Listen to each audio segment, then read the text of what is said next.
دفاعی تجزیہ کار امجد شعیب گرفتار۔ معروف تجزیہ کار لیفٹیننٹ جنرل ریٹائرڈ امجد شعیب کو اسلام آباد میں ان کی قیام گاہ سے گرفتار کر لیا گیا۔ اسلام آباد پولیس نے ان کی گرفتاری کی تصدیق کرتے ہوئے کہا ہے کہ امجد شعیب کے خلاف تھانہ رمنا میں مقدمہ درج ہے۔ پولیس کے مطابق انہیں صبح عدالت میں پیش کر کے ریمانڈ کی استدعا کی جائے گی۔ امجد شعیب پر یہ مقدمہ ان کے ٹی وی انٹرویو کی بنیاد پر بنایا گیا ہے۔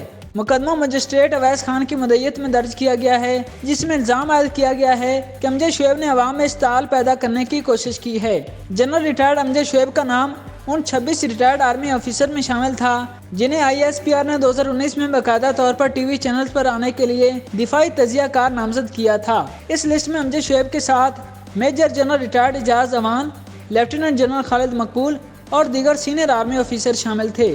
2019 میں ISPR کی طرف سے جاری کردہ لسٹ کے بارے میں تاثر تھا کہ اس وقت کی فوجی قیادت نے میڈیا کے میدان میں سابق وزیر اعظم عمران خان کو سپورٹ فراہم کرنے کے لیے ان آرمی آفیسر کو نامزد کیا تھا۔